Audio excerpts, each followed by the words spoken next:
One of the most common failure points in a classic outboard motor is the vacuum-driven fuel pump.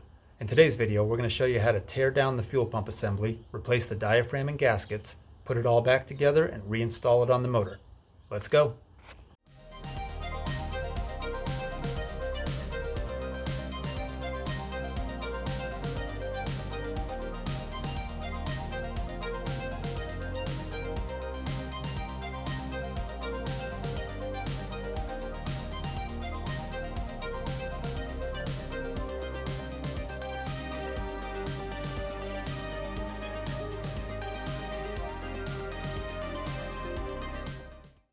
Alright, so in my last video where I showed the outboard being started for the first time in nearly 20 years, one of the challenges that I had while it was running was keeping fuel to the carburetor. I had to keep squeezing the primer bulb in order to keep fuel pressurized to the carburetor so that it would stay running. So I kind of knew while I was running it that I'd probably need to get into the fuel pump since everything else was working fine, and the carburetor had just been rebuilt, so I knew that wasn't the problem. So I wasn't going to do a video on this, but now that I've torn it apart, I decided I probably should. So I went ahead and took the fuel pump off of the outboard, and I'll show you the process on how to install it on the tail end of this video, and you can just reverse that procedure to take it off. But anyways, I got it opened up, and this is the top side, vacuum side of the fuel pump and diaphragm assembly. And this is what it looked like as soon as I took it off. So as you can see, both of these diaphragms are blown right out. So yeah, definitely in need of a rebuild. So I don't have a rebuild kit with me right now. I mostly was tearing apart for the sake of doing some exploratory work on it and seeing what was going on. But I'm gonna get a diaphragm and gasket set on order, get it in here, and then we'll continue with this rebuild and I'll walk you through it.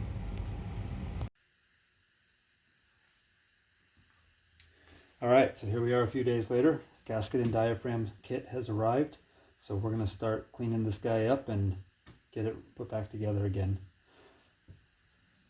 In the days that have passed since the introductory part of this video, I have left this thing alone because I want to do the entire thing for y'all on video.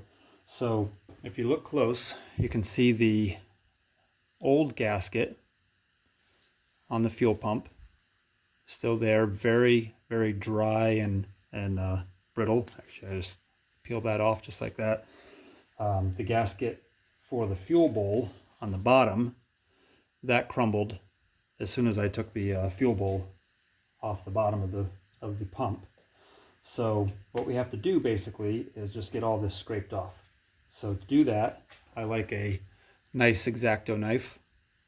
They work really well for scraping gaskets.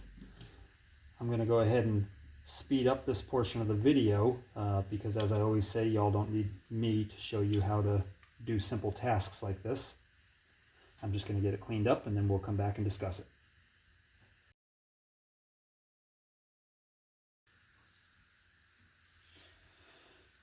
Okay, so we got the bulk of the gasket off.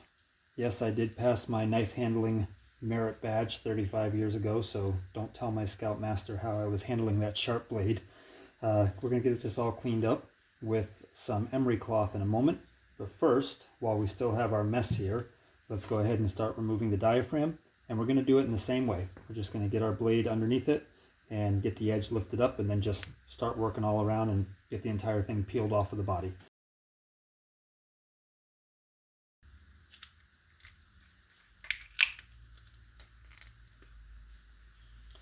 Now that came off a whole lot nicer than that gasket did. Diaphragm, of course, is made out of a slightly different material. It's a rubber, a very thin, flexible rubber, and it holds together a lot better than that gasket material does. So that was a lot easier. So now we're going to clean up the mess here just to get all this debris out of the way. And then after I do that, we're going to come back and we're going to clean up our gasket mating surfaces with some emery cloth just to smooth them out, make them good mating surfaces. That is not always a requirement on all gasket mating surfaces, but it is a good practice to have. Just anytime you know that you need to mate something up together, gasket or otherwise, just clean it up as well as you can with some emery cloth and make it a nice flush mating surface.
Okay, like the looks of both of those, much cleaner. So let's talk for a minute about how an outboard fuel pump works. With the fuel pump installed on the motor, all of these pieces back together, you have vacuum lines that run from your cylinder assembly in the power head. As one of your pistons draws vacuum, the pump diaphragm gets basically sucked in. So if you see this vacuum chamber here, this very thin, flexible diaphragm, as vacuum is drawn, goes in and then back out, and in and back out. And with the speed of the RPMs of the engine as it ramps up, that becomes a very fast flutter in that diaphragm. And that up and down action of the diaphragm helps to draw via vacuum fuel through the fuel bowl, okay, which stays full of fuel, and up into the pump, where it is then transferred into the outlet and sent in pulses to the carburetor, keeping that fuel line to the carburetor constantly pressurized so that the carburetor bowl has enough fuel in it that it can draw from whenever it needs to send a jet of fuel and air mixture into the intake. Of course, all this happens extremely quickly as a motor is running, but if you were to slow it down extremely slow, that's essentially what your process would look like. So in order for that to function properly, we need this diaphragm to be in great shape and sealed very well between the two mating surfaces of the pump so that there is no vacuum leak and so that it can create that sealed vacuum inside the chambers. With that blown out diaphragm that we had previously, obviously that was not happening, which is why when I was trying to run the motor for the first time in my previous video, I was having to constantly squeeze that fuel bulb in order to keep fuel pressurized through the pump to the carburetor to keep the carburetor fed. Okay, so with that, now that we're going to head into the reassembly stage of this operation, we need to clean up our work area, because the last thing that we want is to have any of this debris getting inside the fuel pump and potentially clogging up the works. And I also just noticed that I need to do a little bit of cleanup on the fuel bowl here. So I'm gonna jump and do that off camera real quick, and then we'll clean up the work area, and then I'll come back when everything's nice and clean and we'll start reassembling. All right. So going back for a minute to our theory of operation, let's talk about the valves for a moment. So these are your different valves that the fuel pump uses for distributing fuel into each location that it needs to go to. So from the bowl, you have your master valve, which draws fuel up from the bowl. You have a transfer valve that sends fuel from the cavity here into the cavity that's going to feed the carburetor. And then of course you have the valve in the cavity that feeds the carburetor. Each of those operate under the same vacuum that we discussed earlier. So I want to take out our transfer valve right here, which is held in with just 2 screws that probably, have not come apart, there we go, in 50 years. Like anything else on this fuel pump, and most of the rest of the outboard motor that I've been rebuilding, everything is original and has been intact since it was manufactured in 1972, 50 years ago. So anyways, take out our 2 retaining screws and then gently, there we go, gently prise up under the valve. Okay, I'll show you that in just a moment. And gasket. Okay, gasket we can toss because we're going to be replacing it with a new valve gasket out of the kit that we bought. But for the valve, I'm going to try very hard to show you this. So this is what your valve looks like.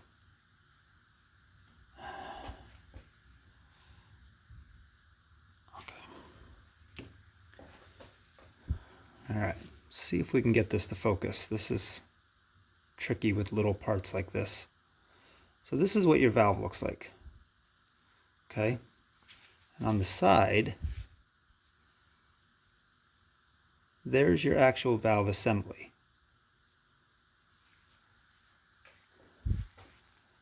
Under vacuum, you see how that's going up and down? That is what opens and closes that cavity, allowing fuel to transfer between the main draw cavity and the feed cavity to the carburetor. That's it, just that simple action. Fuel goes in the top, goes down, and then through these gaps in the side here,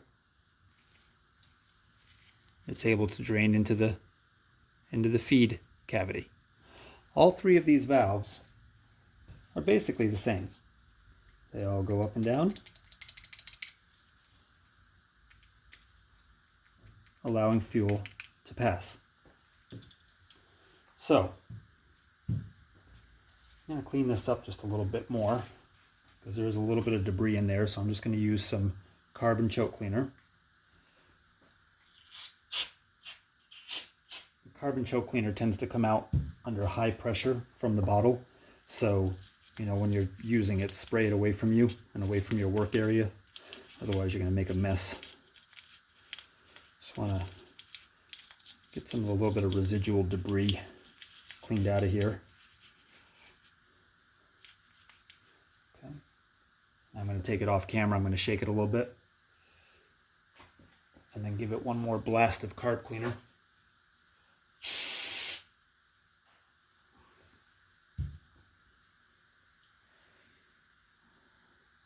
And that looks a lot better. Okay. Now, having done that, that's just discoloration. I thought I might have had some more debris in there. So now we're going to take our valve gasket and I'll lay it in there, like so.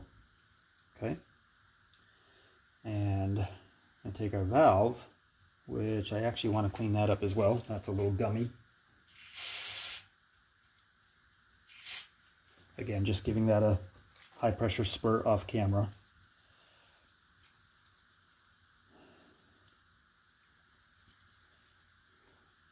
Carbon choke cleaner is extremely handy to have in the shop. Always recommend that folks have a can lying around. The nice thing about it, aside from the fact that it breaks down fuel and oils pretty easily, is that it evaporates extremely quickly. So I bathed this thing, 40 seconds ago, and it's already bone dry. My gloves are already bone dry, so it's easy to work with. All right, let's drop this in.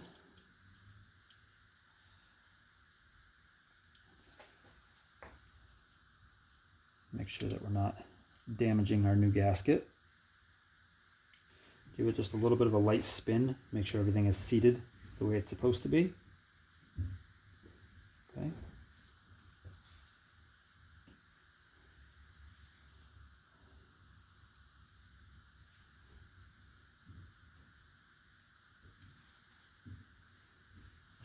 And then put our retainer screws back in. Not the easiest. If you have a magnetic screwdriver, I would recommend that you use it. I'm sure that I do somewhere, but I don't have it right in front of me, so just fight it a little bit.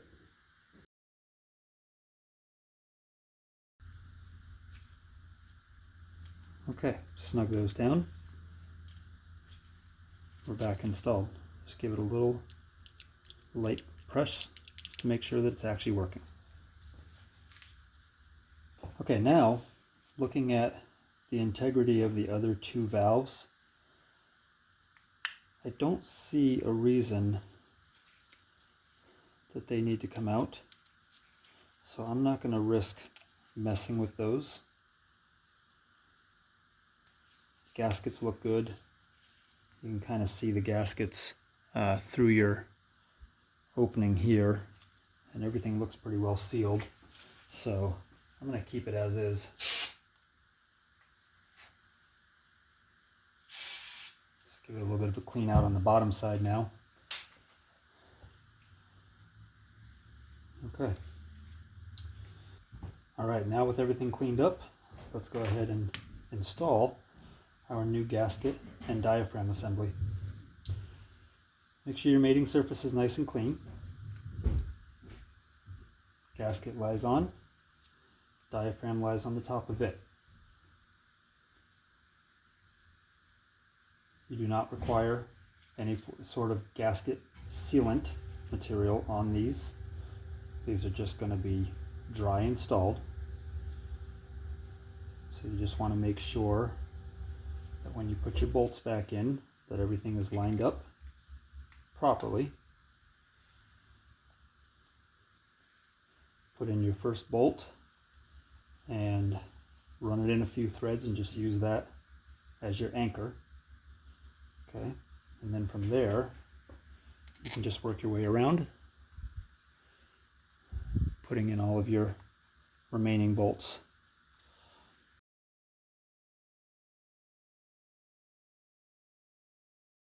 And then once all of your bolts are started, just give everything a good visual inspection. Make sure it looks like it's going to go down the way it needs to. And then hold everything snug and tighten down.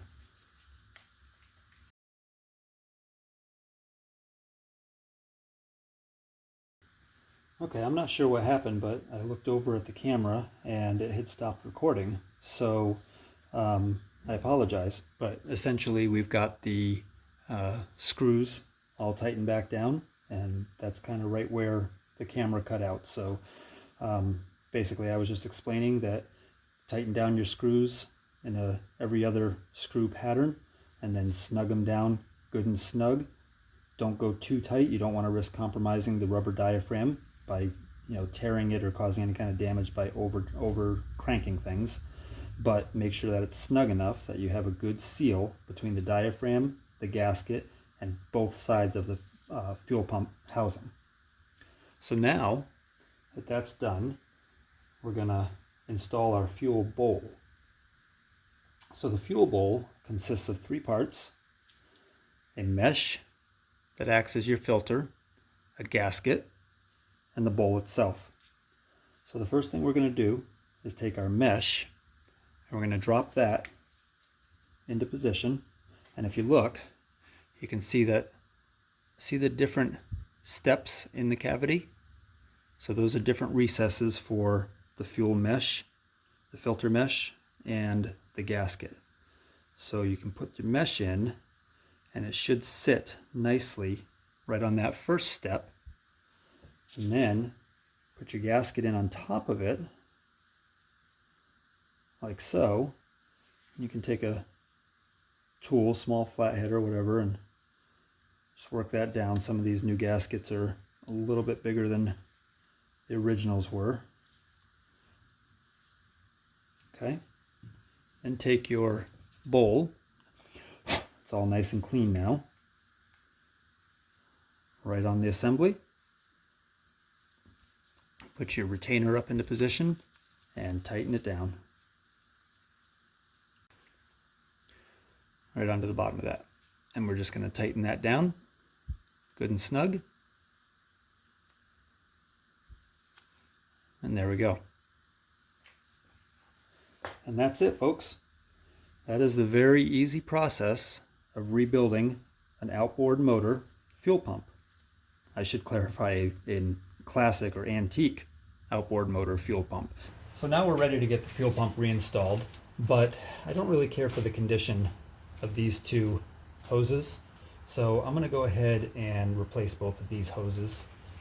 Just gonna pop these off, maybe, off the connectors, like so. There goes one.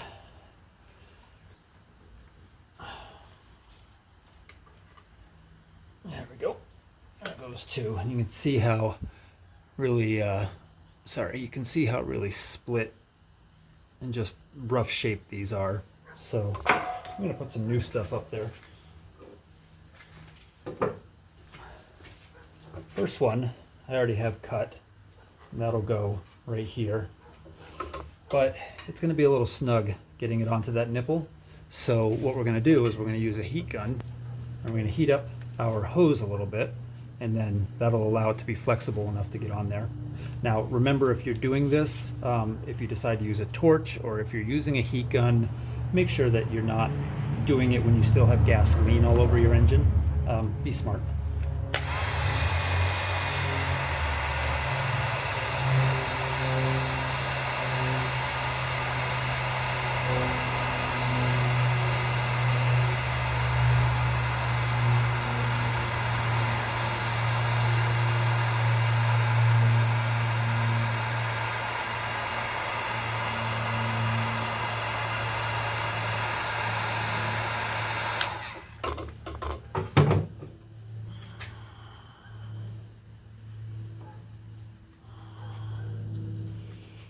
Okay, and like so. So that will go over to the fuel pump.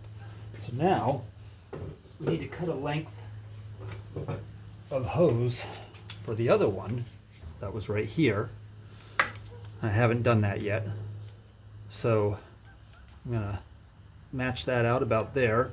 And I'm gonna use tin snips. These are great for cutting hose. And I'm gonna go just a little bit longer than what it appeared to be, because there was a bit of a bend that I want to make sure I take into account. Like so. Okay, so now same thing. We're going to warm this up and slide it on.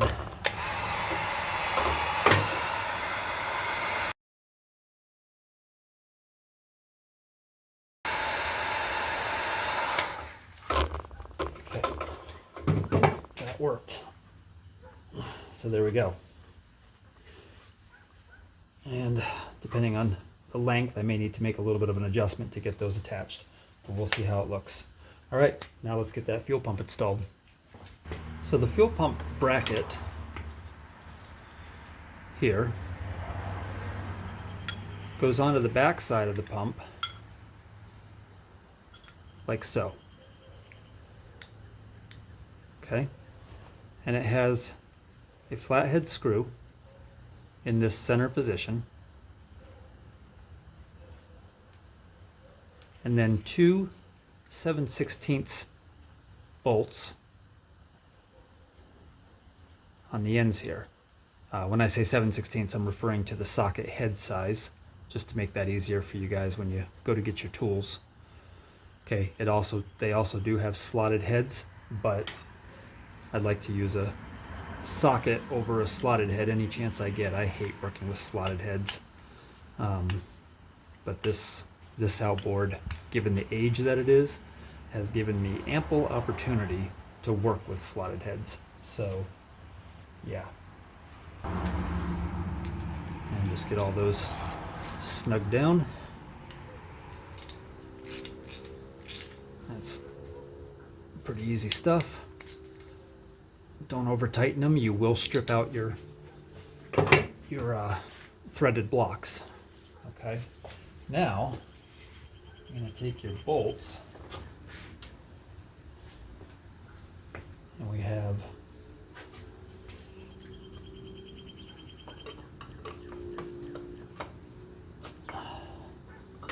actually I'm going to go ahead and put my hoses on, because that will make my life a lot easier.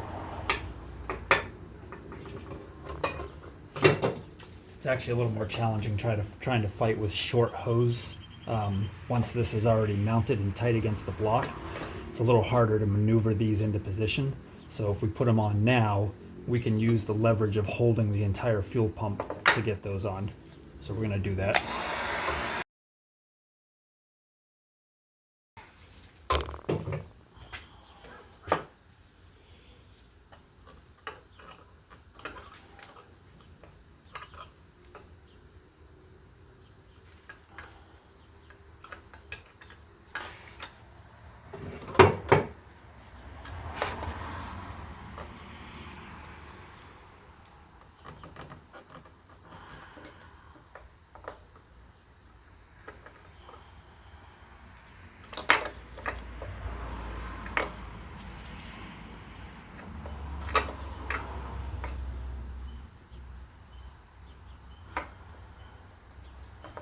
Okay.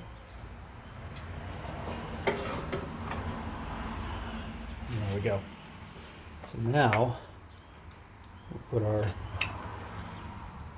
bottom bolt in, and then our cylinder bolt, which goes through the bracket on the back side here.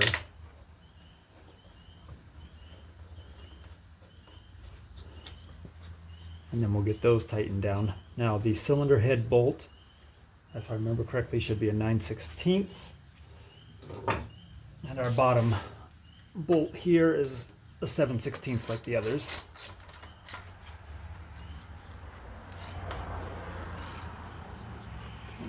Snug that down. Again, don't strip it out.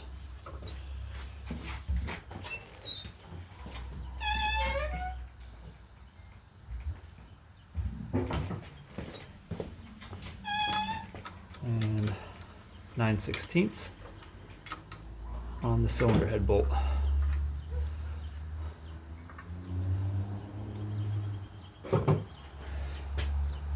And this one here, just be extremely careful that you don't strip it out. You don't want to have to be drilling and tapping your power head.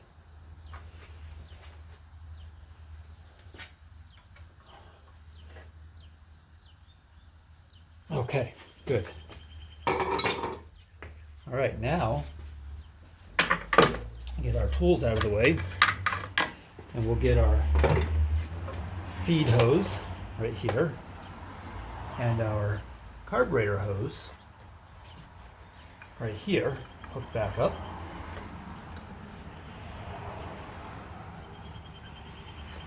So first is our feed hose from the pump, and by the way, these are already brand new hoses that I'm using for the feed hose and the carburetor, the pump to the carburetor hose.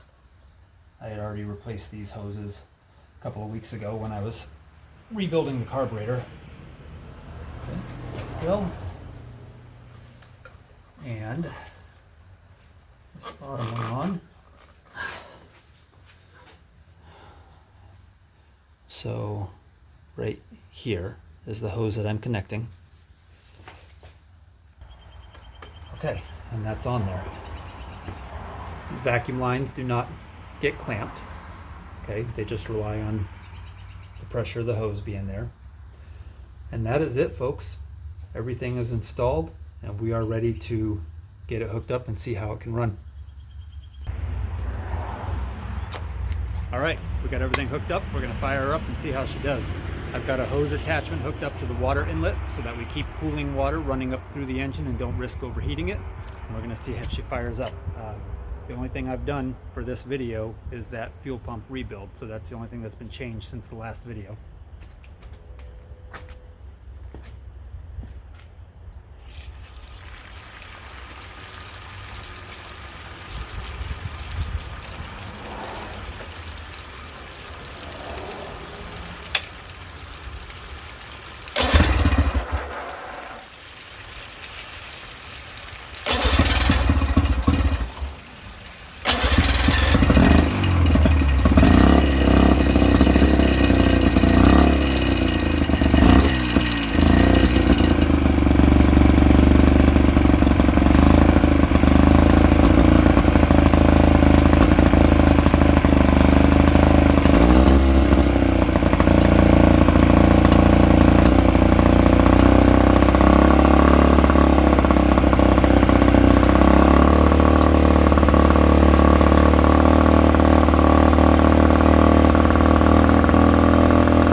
All right, she's getting fuel, no problem. She's still running a little bit rough, but we got a whole brand new magneto assembly on there. We've got a rebuilt carburetor. We just rebuilt the fuel pump. So I know there's some fine tuning that needs to happen. I'm fairly certain that I probably have a little bit of a timing issue since that magneto rebuild. So we're gonna dig into that in another project video and go through the timing, make sure all of our points are set properly, make sure everything's timed up the way it needs to be, and that might be a little bit why we have that skip at the higher RPMs. But other than that, this engine has not seen runtime in nearly 2 decades. So I gotta say, for all the work we've put into her, I'm pretty happy with where we're at so far. Hope this video has helped you. Don't forget to like and subscribe. Smash that notification button too so that you get notifications each time I post a new video. Thanks. Take care.